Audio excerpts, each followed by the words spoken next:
বাংলাদেশে কিভাবে হিংসার আগুন জ্বলছে, চলন্ত গাড়িতে আগুন, দিকে দিকে বোমা বিস্ফোরণ। চারটি ছবি আপনাদের সামনে আমরা রেখেছি। একদিকে গতকাল রাতের ছবি দেখতে পাচ্ছেন, রায়ের আগে উত্তপ্ত বাংলাদেশ, মশাল মিছিলের ছবি, আগুন জ্বলছে, রেলওয়ে ট্র্যাকে আগুন ধরিয়ে দেওয়া হয়েছে, বাংলাদেশের রাস্তায় একের পর এক গাড়িতে আগুন ধরিয়ে দেওয়া হয়েছে। মানিকগঞ্জে পরপর ককটেল বোমা বিস্ফোরণে অন্তত 2 জন আহত হয়েছেন বলে প্রথম আলো সূত্রে খবর সামনে এসেছে। তিতুমির কলেজের মেন গেট ও আমতলী মোড় এলাকায় বোমা বিস্ফোরণের ঘটনা ঘটে। ব্র্যাক বিশ্ববিদ্যালয়ের পাশে দাঁড়িয়ে থাকা বাসেও আগুন ধরিয়ে দেওয়া হয় বলে খবর প্রথম আলো সূত্রে।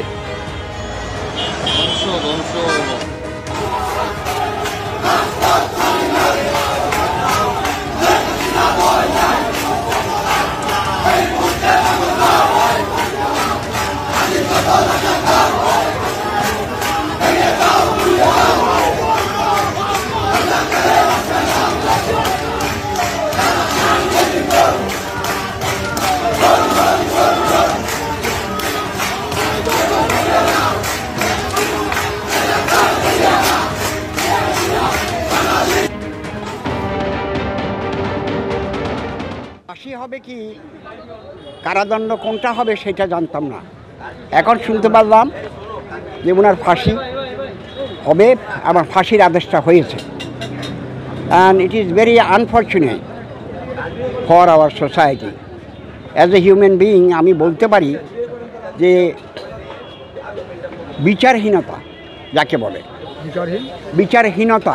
কেন বিচারহীনতা হলো একটা লোককে ফাঁসি দিতে গেলে কতগুলো নিয়ম কানুন আছে সেগুলো মানতে হবে, but that has not yet been followed by the জাজ অফ দ্য হাইকোর্ট ডিভিশন। উনি আপিল করে, একবার বলেছি আপনাদেরকে, আপিল করলে ওনাকে যেতেই হবে, 1 মাসের মধ্যে ওনাকে ওখানে প্রেজেন্ট থাকতে হবে, না হলে ওইটা কার্যকরী হবে। বাংলাদেশের প্রাক্তন প্রধানমন্ত্রী শেখ হাসিনাকে ফাঁসির সাজা শোনালো বাংলাদেশের আদালত। শুধুমাত্র প্রাক্তন প্রধানমন্ত্রী শেখ হাসিনা নয়, তার মন্ত্রিসভার যিনি স্বরাষ্ট্রমন্ত্রী ছিলেন তারও একই সাজার কথা ঘোষণা করা হয়েছে। জুলাই গণ অভ্যুত্থানের সময় সংগঠিত মানবতা বিরোধী অপরাধের মামলায় মৃত্যুদণ্ডের নির্দেশ দিল আন্তর্জাতিক অপরাধ ট্রাইব্যুনাল 1। বাংলাদেশের প্রাক্তন স্বরাষ্ট্রমন্ত্রী আসাদুজ্জামান খান কমলেরও মৃত্যুদণ্ডের নির্দেশ দেওয়া হয়েছে। শেখ হাসিনার আমলের আইজি চৌধুরী আব্দুল্লাহ আল মামুনের 5 বছরের কারাদণ্ডের নির্দেশ দেওয়া হয়েছে, তার কারণ তিনি রাজসাক্ষী হয়েছিলেন। রাজসাক্ষী হওয়ার কারণে আব্দুল্লাহ আল মামুনের 5 বছরের কারাদণ্ডের সাজা ঘোষণা করা হয়েছে। শেখ হাসিনা এবং প্রাক্তন স্বরাষ্ট্রমন্ত্রী আসাদুজ্জামান খান কমলের সম্পত্তিও বাজেয়াপ্ত করার নির্দেশ দিয়েছে ইন্টারন্যাশনাল ক্রাইমস ট্রাইব্যুনাল।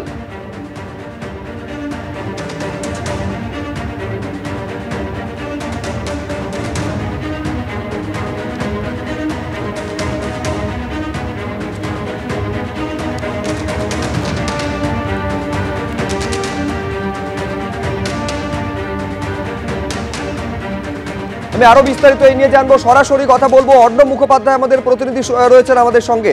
অর্ণব, এক তো হচ্ছে রায়ে ঠিক কি ঘোষণা করা হলো এইটা তোমার থেকে বিস্তারিত জানতে চাইবো, এবং এর আগে তুমি আমাদের জানাচ্ছিলে যে অভ্যন্তরীণ পরিস্থিতি বাংলাদেশের ক্রমশ উত্তপ্ত হচ্ছে, তার কারণ 32 নম্বর ধানমন্ডিতে ইতিমধ্যে অন্তত 2টি বুলডোজার পৌঁছে গিয়েছে। কি খবর রয়েছে? একদমই দেখো, যেটা হচ্ছে যে এই যে রায় আজকে দেওয়া হলো, সেই রায়তে দেখা গেল যে শেখ হাসিনা এবং তৎকালীন স্বরাষ্ট্রমন্ত্রী যিনি রয়েছেন আসাদুজ্জামান খান কমল, তাদের দুজনের মৃত্যুদণ্ড দেওয়া হলো, এবং যিনি সমস্ত কিছু ডিসক্লোজ করে দিলেন বলে এই রায়তে বলা হলো, সেই আইজিপি মামুন, তাকে হচ্ছে কারাদণ্ড দেওয়া হলো 5 বছরের জন্য।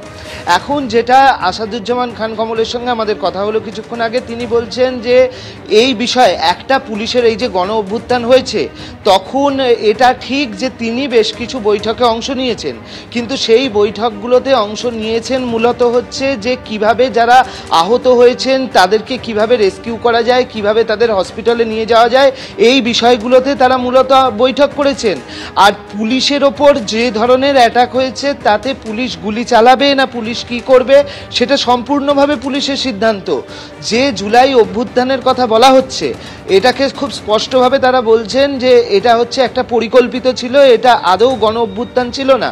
এবং যে আক্রমণ পুলিশের ওপর হয়েছে তৎকালীন সময় পুলিশ যেটা ভাবনা চিন্তা করেছে, পুলিশ যদি নিজের প্রাণ রক্ষার্থে গুলি চালিয়ে থাকে সেই অধিকার পুলিশকে দেওয়া ছিল। তার জন্য পুলিশের কিন্তু আলাদাভাবে শেখ হাসিনা বা স্বরাষ্ট্রমন্ত্রীদের ডাইরেক্ট তৎকালীন নির্দেশ নেওয়ার প্রয়োজন পড়েনি।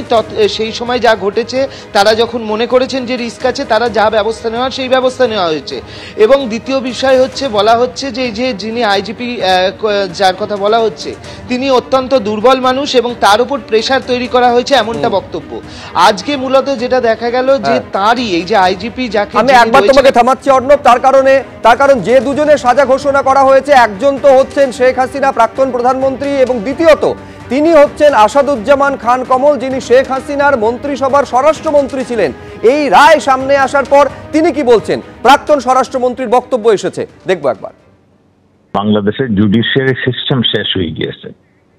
আমাদের এখানে মানে আইন শৃঙ্খলা যে আমাদের দেশে এখন এটা একটা মানে একটা নাজুক অবস্থায় চলে আসছে। আমরা যাদের সঙ্গে লিবারেশন ওয়ারে আমরা যাদের বিরুদ্ধে যুদ্ধ করেছিলাম, পাকিস্তান এবং বাংলাদেশের যারা নাকি পাকিস্তানকে মানে সাহায্য করেছিল হেল্প যুদ্ধ করার জন্য, এই জামায়াত ইসলাম মানে যারা রাজাকার বাহিনী আল বদর বাহিনী বানিয়ে আমাদের বুদ্ধিজীবী আমাদের দেশে বাড়িঘর থেকে তারা করেছিল, তারাই আজকে ক্ষমতায় আসছে। এবং পাকিস্তান গভর্নমেন্ট আপনি নিশ্চয়ই দেখেছেন, পাকিস্তান গভর্নমেন্ট ৭১-এর প্রতিশোধ নিলাম বলে তারা দাবি করেছেন। তো সেই জায়গায় এই ক্যাঙ্গারো কোর্টে কি হতে পারে? আর আমি তো স্পষ্ট করে বলতে চাই যে এখানে কোনো গণহত্যা হয়নি, এখানে ক্রাইম এগেনস্ট হিউম্যানিটি সেটাও হয়নি, এখানে মানে যুদ্ধ লাগেনি। তো কেন এই কোর্ট? এই কোর্টের অস্তিত্বই তো আমরা বিশ্বাস করি না।